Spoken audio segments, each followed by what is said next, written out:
ಬ್ರಹ್ಮಲಿಂಗೇಶ್ವರ ಬ್ರಹ್ಮಲಿಂಗೇಶ್ವರ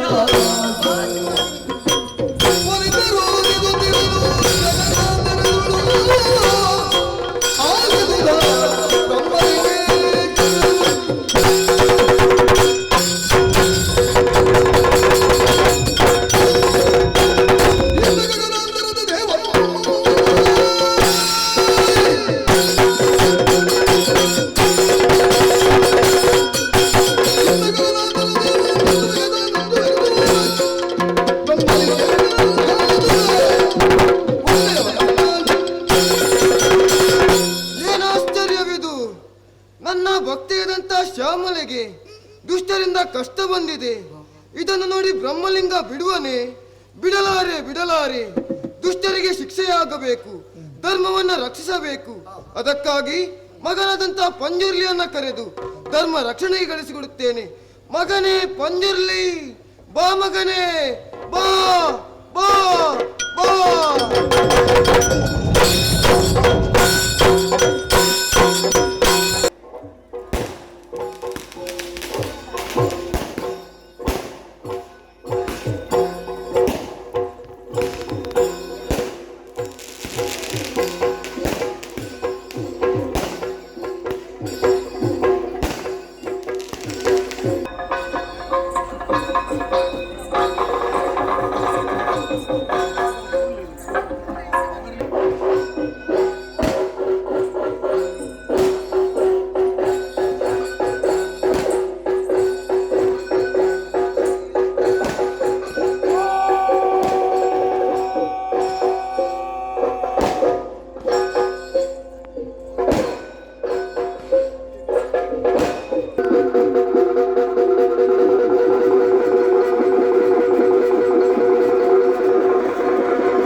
ಹೇಳುತ್ತೇನೆ. ಎದ್ದೇಳು ಮಗನೇ ಪಂಜುರ್ಲಿ ಹ ಎಂಬ ನಾಮಧೇಯದಿಂದ ದೀರ್ಘವಾದ ಸ್ವರದಿಂದ ಮಗನಾದಂತ ಪಂಜುರ್ಲಿಯನ್ನು ಕರೆದಿದ್ದೀರಿ.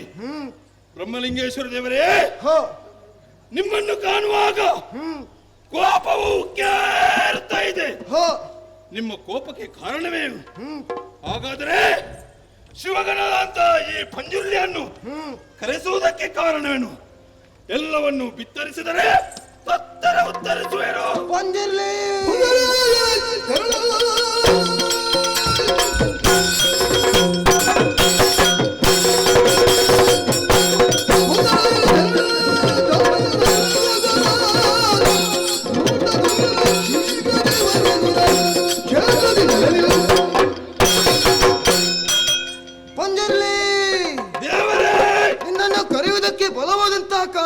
ಏನು ಸ್ವಾಮಿ? ನನ್ನ ಭಕ್ತಿಯಾದಂತಹ ಶ್ಯಾಮಲೆಗೆ ದುಷ್ಟರಿಂದ ಕಷ್ಟ ಬಂದಿದೆ. ದುಷ್ಟರನ್ನ ವಧಿಸಿ ಧರ್ಮವನ್ನು ಉಳಿಸಬೇಕು. ಅದಕ್ಕಾಗಿ ಭೂಮಿಗೆ ಇಳಿದು ಧರ್ಮ ರಕ್ಷಣೆಯನ್ನು ಮಾಡುತ್ತಾ ಬಾ, ಧರ್ಮ ರಕ್ಷಣೆಯನ್ನು ಮಾಡುತ್ತಾ ಬಾ, ಧರ್ಮ ರಕ್ಷಣೆಯನ್ನು ಮಾಡುತ್ತಾ ಬಾ.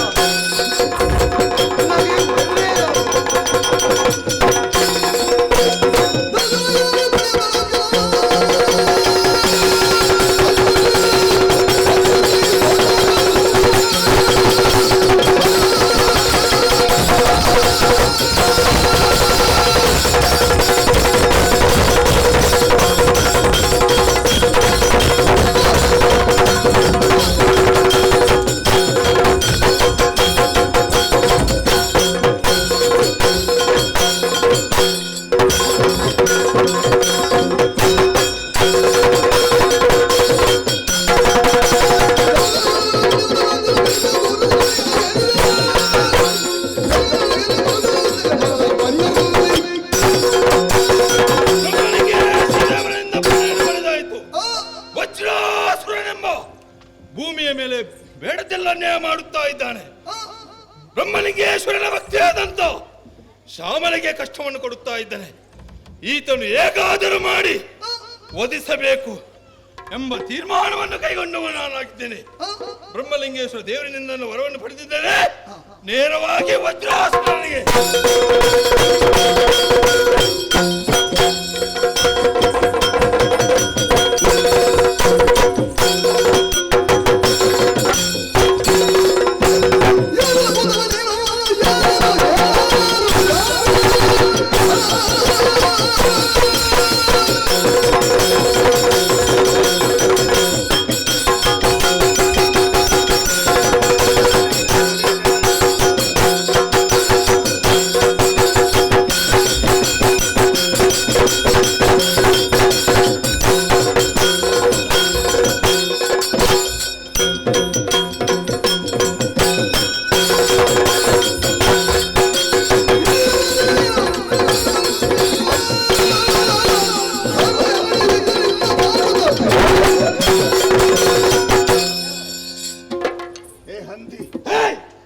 ಕೆಸರನ್ನು ಕೆದಕಿ ಅಲ್ಲಿಂದ ಹುಳವನ್ನು ಹುಡುಕಿ ಹೊಟ್ಟೆ ತುಂಬ ಹೆಕ್ಕಿ ಅದರಿಂದ ಮುಕ್ಕಿ ಅದರಿಂದ ಸೊಕ್ಕಿ ದಿನಗಳೆಯೋ ನೀನು. ಹೌದು. ಏ ಹಂದಿ, ನೀನು ಮನುಷ್ಯನಾಗಿ ಮಾತಾಡ್ತೀಯ? ಯಾಕೆ ಕೇಳಿದ್ದು ನಾನು. ಯಾಕೆ ಸಂಶಯ ನಿನಗೆ? ಈ ಹಂದಿ ಎಲ್ಲಿಂದ ಬಂತು ನನಗೆ ಗೊತ್ತಿಲ್ಲ. ಒಬ್ಬ ಯಾರೋ ಒಬ್ಬ ಹಂದಿಯಾಗಿ ಮತ್ಸ್ಯನಾಗಿ ಕೂರ್ಮನಾಗಿ ಎಲ್ಲರ ಕಸರನ್ನು ಕೊಂದಿದ್ದಾನಂತೆ. ಆತನೇ ಶ್ರೀಮನ್ನಾರಾಯಣ ದೇವರು. ಶ್ರೀಮನ್ನಾರಾಯಣ? ಅದೇನೋ ಶ್ರೀಮನ್ನಾರಾಯಣ ಅಂತ ಏನಾಗಿದೆ? ನಾರಾಯಣ ಅದು ನಿನ್ನಗೆ. ನೀನು ಅವನ ಸಂತಾನವ? ಆತನ ಅಂಶದಲ್ಲೇ ಹುಟ್ಟಿ ಬಂದವ ನಾನೇ. ಹೌದಾ? ಶ್ವೇತವರನಾಗಿದ್ದವ. ಈ ಹೊತ್ತಿನಲ್ಲಿ ಭೂಲೋಕಿಗೆ ಧರ್ಮರಕ್ಷಣೆಗೆ ಬಂದಂತಹ ದೈವ ನಾನು. ಪಂಜುರ್ಲಿ ಎಂಬ ನಾಮಧೇಯದಿಂದ ಭೂಲೋಕದಲ್ಲಿ ಧರ್ಮರಕ್ಷಣೆ ಮಾಡುತ್ತಾ ಇದ್ದವ ನಾನು. ಹೌದಾ? ಈ ಹೊತ್ತಿನಲ್ಲಿ ಭೂಮಿಯೇ ಎದ್ದು ತಾಂಡವಾಡುತ್ತಾ ಇದೆ ಎಂಬುದನ್ನು ಎಲ್ಲವನ್ನು ಅರಿತುಕೊಂಡವ ನಾನು. ಅದಕ್ಕಾಗಿ ವಜ್ರಾಸುರಾದಂತ ನಿನ್ನನ್ನು ಪ್ರಶ್ನಿಸುವುದಕ್ಕೆ ಬಂದವ ಈ ಪಂಜುರ್ಲಿ. ನನ್ನನ್ನು ಪ್ರಶ್ನಿಸುವುದಕ್ಕ? ನೀನು? ನಾನೇ. ಹೇಳುದು ಅದೇನೋ ಹಿರಣ್ಯಾಕ್ಷರನ್ನು ಕೊಂದದ್ದು ಯಾರು? ನಾನೇ. ವೈಕುಂಠದಿಂದ ಬಂದದ್ದು ನೀನೆ. ನಾನೇ. ಹೌದಾ? ಹೌದು. ದಿನಕ್ಕೆ 100 ಹಂದಿಗಳನ್ನು ತಿನ್ನುತ್ತಾ ಇದ್ದ. ಹೌದಾ? ಹೌದು. ಹಂದಿ ತಿನ್ನುವವನ ಹತ್ತಿರ ಹೋಗಿ ನೀನು ಅವನನ್ನು ಕೊಂದು ಬಂದಿಯಲ್ಲ, ನಿನ್ನನ್ನು ನಾನು ಕೊಲ್ತೇನೆ. ಹೌದಾ? ಒಂದು ಏನು ಮಾಡ್ತೇನೆ? ಏನ್ ಮಾಡ್ತಿ? ನಿನ್ನನ್ನು ಕಚ್ಚ ಕಚ್ಚ ಕಚ್ಚ ಕಚ್ಚ ಅಂತ ಕತ್ತರಿಸಿ ನಿನ್ನ ಮಾಂಸವನ್ನೆಲ್ಲ ಊರಿಗೆ ಹಂಚಿ ಎಲ್ಲರೂ ತಿನ್ನಿ ಬೇಕಾದಷ್ಟು ಅಂತ. ಹೌದಾ? ಗೊತ್ತಾಯ್ತಲ್ಲ? ಹೌದಾ? ಆಮೇಲೆ ಇದು ವಿಜಯೋತ್ಸವ ನಾನು ಮಾಡ್ತೇನೆ. ನಿನ್ನ ವಿಜಯೋತ್ಸವ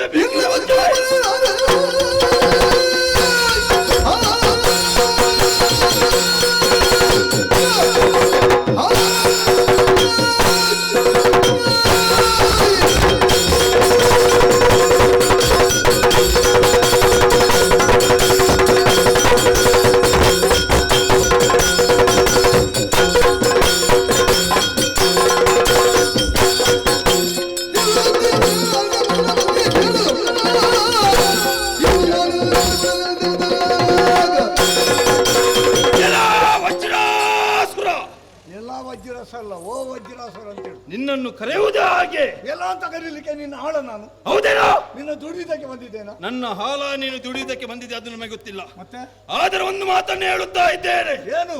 ಮನದಲ್ಲಿ ಕೊರಗುತ್ತಾ ಇದ್ದಿ. ನೀನು ಕೊರಗಬೇಡಪ್ಪ, ನೀನು ಕೊರಗಬೇಡಪ್ಪ, ನನ್ನೆದುರಿಗೆ ಕೊರಗಬೇಡ. ಕೊರಗಪ್ಪ ಅಂತ ಹೇಳು. ಯಾಕೆ? ನಿನ್ನಪ್ಪ ಆಗ್ತಾನೆ. ನನ್ನಪ್ಪ ಕೊರಗಪ್ಪ ಅಲ್ಲ, ಮತ್ತೆ ನನ್ನಪ್ಪ ಶ್ರೀಮನ್ನಾರಾಯಣ ದೇವರು. ಯಾವ ನಾರಾಯಣನ? ಅಲ್ಲಿ ಹೋಗಿ ಎಲ್ಲಿಯ ಕದ್ದು ಕೂತಿದ್ದಾನೆ ಅವ ನಾರಾಯಣ. ಈಗ ಹೌದೇನೋ? ಹೌದೇನೋ? ನೋಡು, ನೀನು ಮಾಡಿದ ತಪ್ಪಾಯ್ತಂತ ನನ್ನ ಕಾಲಿಗೆ ಎರಗಿ ಇಲ್ಲಿಂದ ಹೋದರೆ ಲೇಸು, ಇಲ್ಲದಿದ್ದರೆ ಪಂಜುರ್ಲಿ ನಾನು ಕಾಲು ಹಿಡಿದು ಬಡಿಯುವುದಲ್ಲದೆ ಕಾಲು ಹಿಡಿದು ನೋಡ.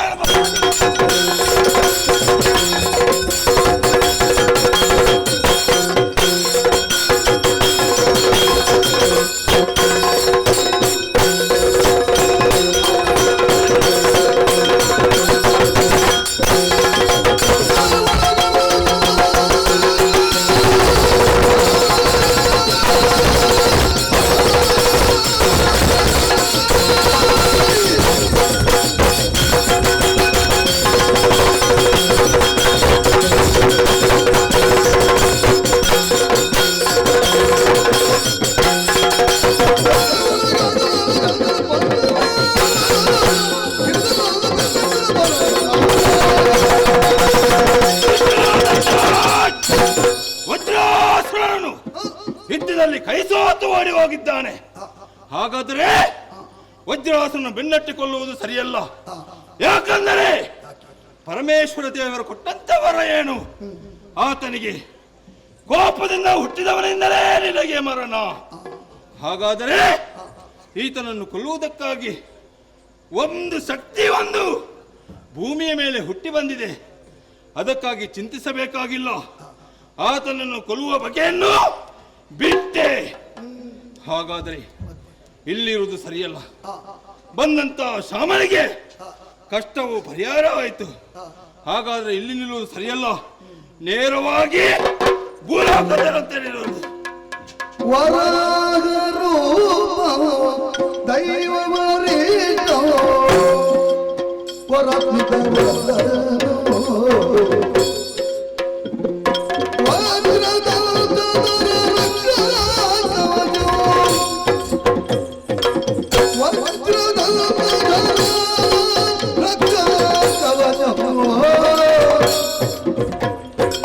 ಶಿವ